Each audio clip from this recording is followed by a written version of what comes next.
सत्संग और प्रवचन में क्या अंतर होता है? सत्संगत जी, आइए जानते हैं इस सत्संग विचार के माध्यम से। सत्संगत जी, सत्संग और प्रवचन दोनों ही आध्यात्मिक और धार्मिक शिक्षाओं से जुड़े होते हैं, लेकिन इन दोनों के बीच कई महत्वपूर्ण अंतर होते हैं।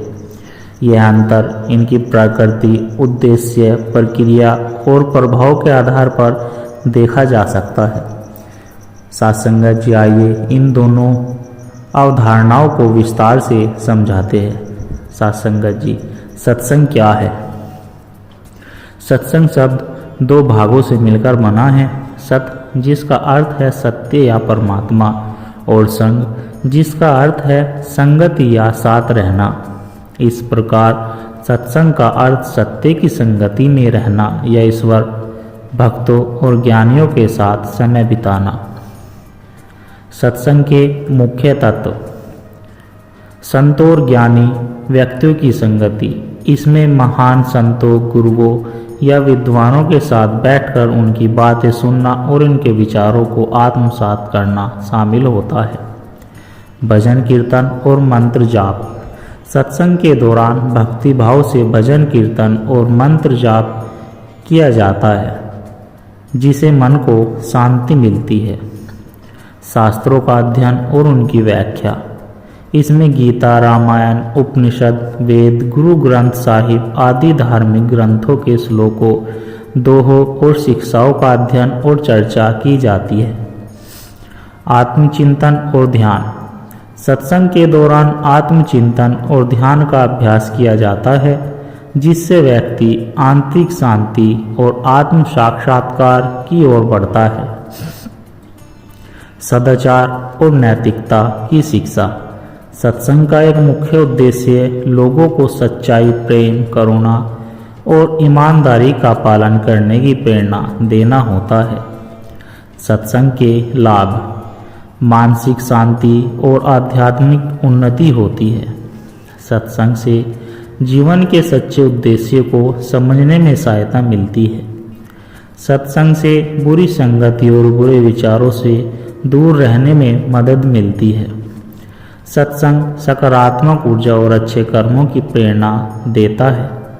सत्संग से व्यक्ति के भीतर प्रेम, करुणा और सहिष्णुता का विकास होता है। प्रवचन क्या है? प्रवचन का अर्थ है किसी धार्मिक, नैतिक या दार्शनिक विषय पर वक्तव्य या भाषण देना। यह किसी संत, गुरु, विद्वान या धर्मोपदेशक द्वारा किया जाता है, जो धर्म ग्रंथों की शिक्षाओं को सरल और प्रभावशाली तरीके से प्रस्तुत करता है। सत्संग के प्रवचन के मुख्य तत्व: एक व्यक्ति का बोलना और दूसरे का सुनना। प्रवचन के दौरान प्रवचन में आमतौर पर एक वक्ता होता है, जो किसी धार्मिक या नैतिक विषय पर विस्तार से चर्चा करता है और श्रोता केवल सुनते हैं। धार्मिक ग्रंथों की व्याख्या। प्रवचन में किसी विशेष धार्मिक ग्रंथ जैसे भागवत गीता, रामायण, उपनिषद, कुरान, बाइबिल आदि की गहरी व्याख्या की जाती है। उदाहरणों और कहानियों के माध्यम से शिक्षा। प्रवचन में अक्सर ऐतिहासिक और पौराणिक कथाओं का सहारा लिया जाता है, ताकि श्रोताओं को विषय को समझाने में आसानी हो। नैतिकता और धर्म का संदेश। प्रवचन का मुख्य उद्देश्य श्रोताओं को नैतिकता, सत्कर्म, धार्मिक अनुशासन और आध्यात्मिक उन्नति की ओर प्रेरित करना होता है। सामाजिक और आध्यात्मिक मुद्दों पर चर्चा।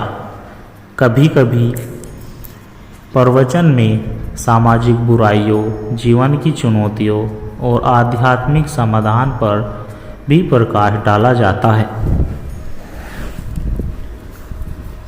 प्रवचन के लाभ: धार्मिक और नैतिक शिक्षा प्राप्त होती है।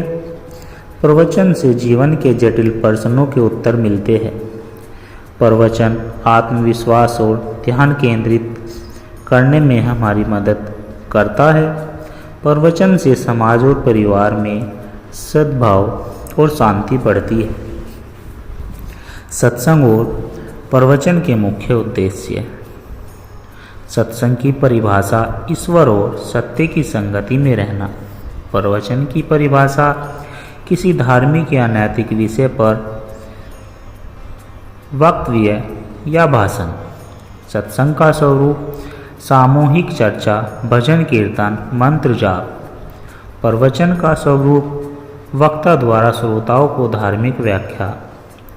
सत्संग में शामिल तत्व भजन कीर्तन, शास्त्र चर्चा, ध्यान। प्रवचन में शामिल तत्व धार्मिक ग्रंथों की व्याख्या, कहानियाँ, उपदेश।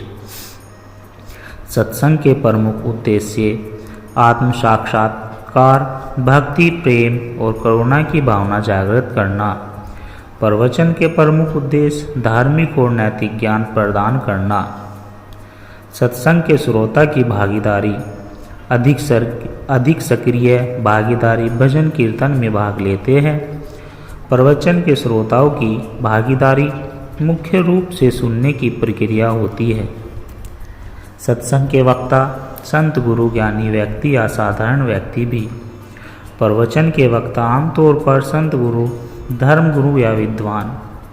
सत्संग से लाभ मानसिक शांति, सकारात्मक ऊर्जा, आध्यात्मिक उत्थान। प्रवचन से लाभ ज्ञान वृद्धि, नैतिक शिक्षा, समाज के प्रति जागरूकता। सत्संगत जी, सत्संग और प्रवचन दोनों ही आध्यात्मिक उन्नति के लिए महत्वपूर्ण हैं, लेकिन इनका उद्देश्य और स्वरूप अलग अलग होते हैं। सत्संग में भक्ति और आध्यात्मिकता का भाव अधिक होता है, जबकि प्रवचन में ज्ञान और शिक्षा का महत्व अधिक होता है। यदि कोई व्यक्ति ईश्वर के प्रति प्रेम, भक्ति और आनंद की अनुभूति चाहता है तो सत्संग उसके लिए अधिक उपयोगी है। यदि कोई व्यक्ति धार्मिक ग्रंथों की गहरी समझ और नैतिकता की शिक्षा चाहता है तो प्रवचन उसके लिए अधिक उपयुक्त होगा।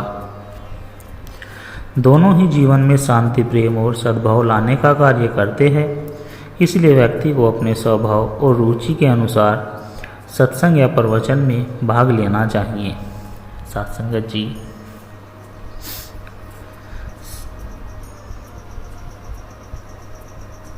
रामू और श्यामू की आध्यात्मिक यात्रा। गांव के किनारे बसे एक छोटे से कस्बे में रामू और श्यामू नाम के दो मित्र रहते थे।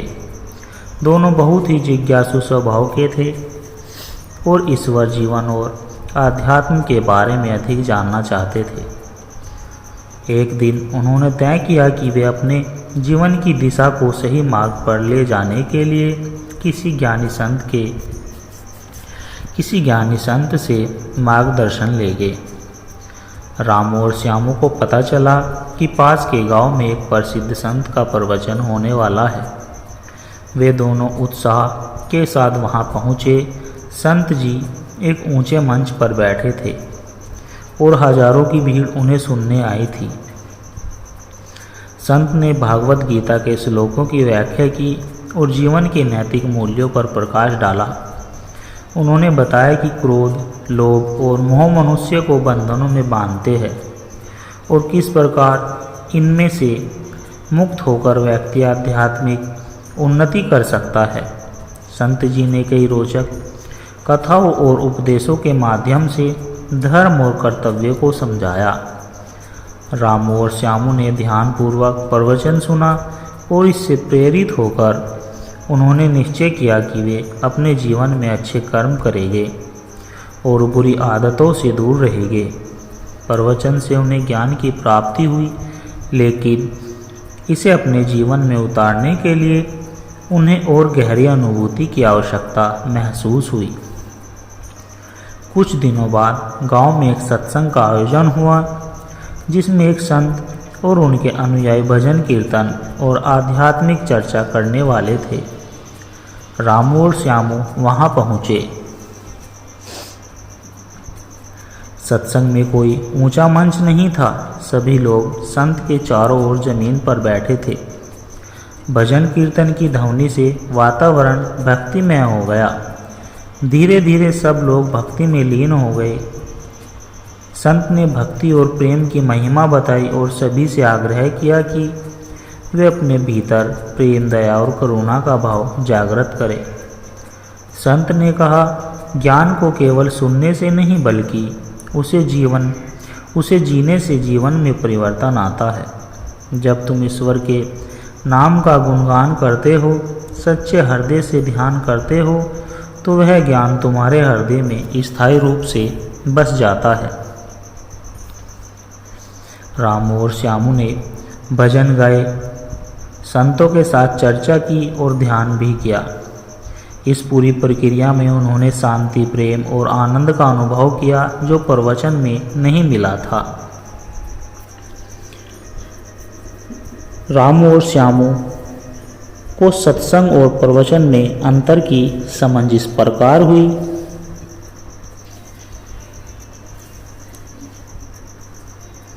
सत्संग का प्रवचन का स्वरूप एक संत या विद्वान द्वारा किया गया भाषण। सत्संग सामूहिक आध्यात्मिक संगति जिसमें भजन, चर्चा और ध्यान शामिल होते हैं। प्रवचन में श्रोता केवल सुनते हैं। सत्संग में लोग भजन गाते और चर्चा करते हैं, ध्यान लगाते हैं। प्रवचन धार्मिक और नैतिक शिक्षा देता है। सत्संग आत्मिक शांति और भक्ति का अनुभव कराता है। प्रवचन से बुद्धि को ज्ञान मिलता है। सत्संग हृदय में भक्ति और आनंद उत्पन्न करता है। प्रवचन श्रोता को दिशा मिलती है, लेकिन उसे अभ्यास में उतरने के लिए प्रयास करना पड़ता है। सत्संग संत स्वयं आध्यात्मिक प्रक्रिया में शामिल होते हैं, जिससे उसे तत्काल अनुभूति होती है। रामू ने महसूस किया कि प्रवचन ने उसे ज्ञान दिया, लेकिन सत्संग ने उसे उस ज्ञान को अनुभव कराने का अवसर दिया। श्यामू ने कहा, प्रवचन भोजन के बारे में जानकारी देता है, लेकिन सत्संग उस भोजन को चखने और आनंद लेने जैसा है। सासंगत जी, सत्संग और प्रवचन दोनों ही आवश्यक है, लेकिन उनकी भूमिका अलग अलग होती है। यदि कोई व्यक्ति शास्त्रों की गहराई समझ और धर्म के नियमों को सीखना चाहता है तो प्रवचन करे। यदि कोई व्यक्ति भक्ति, प्रेम और आध्यात्मिक ऊर्जा का सीधा अनुभव करना चाहता है तो वह अधिक से अधिक सत्संग करे। रामू और श्यामू ने यह निर्णय लिया कि वे केवल प्रवचन तक सीमित नहीं रहेंगे, बल्कि सत्संग में भी भाग लेंगे, ताकि वे अपने जीवन में आध्यात्मिकता को केवल समझे नहीं बल्कि जी भी सके। सासंगत जी, धर्म, भक्ति और ज्ञान की यात्रा। बहुत समय पहले हिमालय की तलहटी में एक सुंदर शांतिपूर्ण गांव बसा हुआ था, जिसका नाम सत्यपुर था। यह गांव अपनी आध्यात्मिकता और धार्मिक परंपराओं के लिए प्रसिद्ध था। यहाँ के लोग ईश्वर भक्ति, सत्संग और साधना में अपना जीवन बिताते थे। इसी गांव में दो मित्र रहते थे, अर्जुन और महेश। दोनों बचपन से ही बहुत घनिष्ठ मित्र थे, लेकिन उनके स्वभाव अलग अलग थे। अर्जुन एक जिज्ञासु था, उसे हर चीज़ की गहराई में जाने की आदत थी। वह जीवन के रहस्यों को समझना चाहता था। दूसरी ओर महेश एक सीधा साधा और श्रद्धालु व्यक्ति था, जो बिना किसी तर्क वितर्क के ईश्वर की भक्ति करता था। एक दिन दोनों ने तय किया कि वे अपने जीवन का उद्देश्य खोजने के लिए आध्यात्मिक यात्रा पर निकलेंगे। वे दोनों एक प्रसिद्ध संत महर्षि वशिष्ठ की खोज में निकले, जो हिमालय की गुफाओं में तपस्या कर रहे थे। कई दिनों तक कठिन यात्रा के बाद वे दोनों महर्षि वशिष्ठ के आश्रम पहुँचे।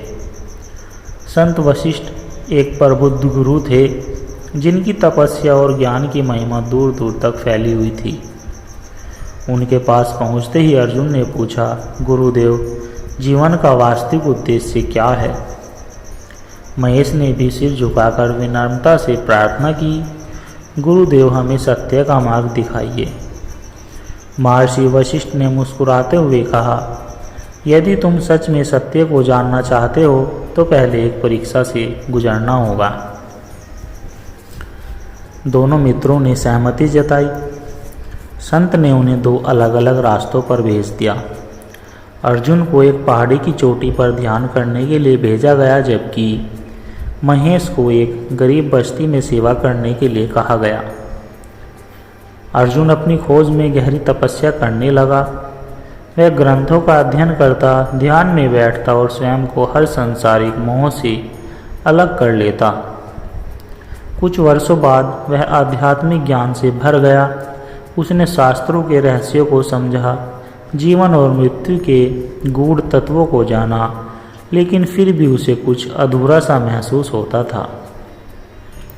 एक दिन उसने सोचा, मैंने बहुत ज्ञान प्राप्त किया, लेकिन फिर भी मुझे भीतर से पूर्णता का अनुभव नहीं हो रहा है। आखिर क्या कमी रह गई? दूसरी ओर महेश एक गरीब बस्ती में चला गया, जहाँ भूखे और असहाय लोग रहते थे। उसने निस्वार्थ भाव से उनकी सेवा की, बीमारों की देखभाल की, भूखों को भोजन कराया और ज़रूरतमंदों की सहायता की। उसने कभी ध्यान नहीं लगाया, न ही किसी शास्त्र का अध्ययन किया, लेकिन उसके भीतर प्रेम और करुणा का स्रोत बह रहा था। कुछ वर्षों के बाद जब महेश ने महसूस किया कि उसकी सेवा ही उसका धर्म है, तभी संत वशिष्ठ का एक संदेश आया, जो संदेश था कि अब वापस लौटो। जब दोनों मित्र संत के पास लौटे तो संत ने अर्जुन से पूछा, क्या तुमने सत्य को जाना? अर्जुन ने कहा, गुरुदेव मैंने बहुत कुछ जाना, लेकिन अब भी मुझे अधूरा महसूस होता है। फिर संत ने महेश से पूछा, तुम्हारा अनुभव कैसा रहा? महेश ने सिर झुकाकर उत्तर दिया, गुरुदेव मैंने शास्त्रों का अध्ययन नहीं किया, न ही गहरी तपस्या की, लेकिन जब भी मैं किसी भूखे को भोजन कराता था, किसी दुखी के आंसू पहुँचता था, तो मुझे ईश्वर के दर्शन होते थे। संत मुस्कुराए और कहा, यही जीवन का सत्य है। केवल ज्ञान प्राप्त करना ही पर्याप्त नहीं है। जब तक वह जीवन में अनुभव न किया जाए, भक्ति और सेवा बिना ज्ञान अधूरा है, और ज्ञान बिना प्रेम के सुख होते हैं। अर्जुन और महेश दोनों ने सिर झुकाकर गुरु के चरणों में प्रणाम किया। उस दिन अर्जुन को समझ आया कि केवल शास्त्र पढ़ने से ज्ञान नहीं मिलता, बल्कि उसे जीवन अनुभव करने से ही पूर्णता आती है। और महेश को यह एहसास हुआ कि उसकी सेवा ही उसकी पूजा थी। सासंगत जी, इस कथा से हमें यह सीखने को मिलता है कि केवल ज्ञान प्राप्त करना ही पर्याप्त नहीं है। जब तक उसे अनुभव न किया जाए, भक्ति और सेवा भी ज्ञान के समान महत्वपूर्ण है। सच्ची आध्यात्मिकता वही है जो हृदय में प्रेम, करुणा और निस्वार्थ सेवा का भाव पैदा करे। ईश्वर केवल मंदिरों और ग्रंथों में नहीं, बल्कि हर जीव में बसते हैं। महर्षि वशिष्ठ के इस संदेश को समझने के बाद अर्जुन और महेश अपने गांव लौट गए और उन्होंने अपने जीवन को ज्ञान, भक्ति और सेवा के समर्पण में लगा दिया। सत्यपुर गांव में आज भी उनकी कहानियाँ गूंजती हैं, और जो भी इस कथा को सुनता है वह अपने जीवन के उद्देश्य की ओर एक और कदम बढ़ा देता है। सत्संगत जी, प्रेम, भक्ति और समर्पण की शक्ति। बहुत समय पहले एक छोटे से गांव में राधा नाम की एक साधारण लेकिन अत्यंत भक्तिमय स्त्री रहती थी। उसका हृदय भगवान श्री कृष्ण के प्रेम से भरा हुआ था। वह दिन रात उनकी भक्ति में लीन रहती, कभी भजन गाती तो कभी मंदिर में दीप जलाती। गांव के लोग उसे प्रेम से कृष्णमयी कहते थे, क्योंकि उसके हृदय में केवल श्री कृष्ण ही बसते थे। एक दिन गांव में एक प्रसिद्ध संत आए। उन्होंने सत्संग में कहा, सच्ची भक्ति वही है जिसमें प्रेम और समर्पण इतना गहरा हो कि भक्त और भगवान में कोई भेद ना रहे। राधा ने जब यह सुना तो उसका मन और भी कृष्णमय हो गया। वह अपने घर लौटकर पहले से भी अधिक कृष्ण भक्ति में डूब गई। लेकिन भगवान अपने प्रिय भक्तों की परीक्षा अवश्य लेते हैं। कुछ समय बाद गांव में एक भीषण अकाल पड़ा। खेत सूख गए, तालाब खाली हो गए और गांव के लोग भूख प्यास से बेहाल हो गए। भोजन और जल की भारी कमी हो गई। एक दिन एक भूखा साधु राधा के घर आया और बोला, माँ बहुत भूखा हूँ, कुछ भोजन मिलेगा क्या? राधा ने देखा कि घर में केवल एक रोटी बची थी जो उसने स्वयं भी नहीं खाई थी, लेकिन बिना कुछ सोचे समझे उसने वह आखिरी रोटी साधु को दे दी। साधु ने प्रसन्न होकर कहा, बेटी तेरा हृदय बहुत विशाल है, भगवान तुझसे अत्यंत प्रसन्न होंगे। राधा मुस्कुराई और बोली, महाराज मैं कुछ भी नहीं करूं, वह सब श्री कृष्ण का ही है। यह रोटी भी उन्हीं की थी, मैंने केवल उन्हें लौटा दिया। साधु से आशीर्वाद देकर चला गया। अगले दिन गांव में एक चमत्कार हुआ। जहां राधा ने साधु को रोटी दी थी, वहीं एक जल का स्रोत फूट पड़ा। धीरे धीरे वह स्रोत एक मीठे जल के कुएं में बदल गया। इस जल से पूरे गांव की प्यास बुझ गई। न केवल जल मिला बल्कि खेतों को भी पानी मिलने लगा, जिससे अन्न उपजने लगा। गांव के लोग यह देखकर चकित रह गए। वे समझ गए कि यह सब राधा की निस्वार्थ भक्ति का फल था। सभी उसके पास आए और बोले, तू सच में कृष्णमयी है, तेरी भक्ति ने पूरे गांव को बचा लिया। राधा ने प्रेम से कहा, भक्त को कभी अपनी चिंता नहीं करनी चाहिए। जब हम सच्चे प्रेम से भगवान का नाम लेते हैं और दूसरों की सेवा करते हैं तो वह स्वयं हमारे सारे कष्ट हर लेते हैं। भक्ति का अर्थ केवल ध्यान और भजन नहीं बल्कि प्रेम और सेवा भी है। उस दिन से गांव के लोग पहले से अधिक प्रेम और भक्ति के मार्ग पर चलने लगे। राधा की यह सखी पूरे क्षेत्र में प्रसिद्ध हो गई और लोग उसकी भक्ति को आदर्श मानकर भगवान श्री कृष्ण की आराधना करने लगे। सत्संगत जी, यह साखी हमें सिखाती है कि सच्ची भक्ति केवल मंदिरों और मूर्तियों तक सीमित नहीं होती, बल्कि वह तब तक प्रकट होती है जब हम निस्वार्थ प्रेम और सेवा करते हैं। भगवान अपने भक्तों की परीक्षा लेते हैं, लेकिन जो प्रेम और विश्वास में अडिग रहते हैं उन्हें उनका आशीर्वाद अवश्य प्राप्त होता है। प्रेम ही सच्ची भक्ति है और सेवा ही सबसे बड़ा यज्ञ है। सत्संगत जी, आप जी को दास के द्वारा कहे गए सत्संग विचार, आध्यात्मिक कहानी विचार अगर पसंद आए हो तो वीडियो को लाइक करें और कमेंट बॉक्स में अपनी राय ज़रूर दें और हमारे चैनल को सब्सक्राइब करें। और दास एक अरदास आप जी के चरणों में करेगा कि दास को आशीर्वाद दे कि आप जी के चरणों में हर रोज़ ऐसे ही आध्यात्मिक कहानी विचार, सत्संग विचार लेकर आता रहे। सत्संगत जी, प्यार से कहना, धन निरंकार जी।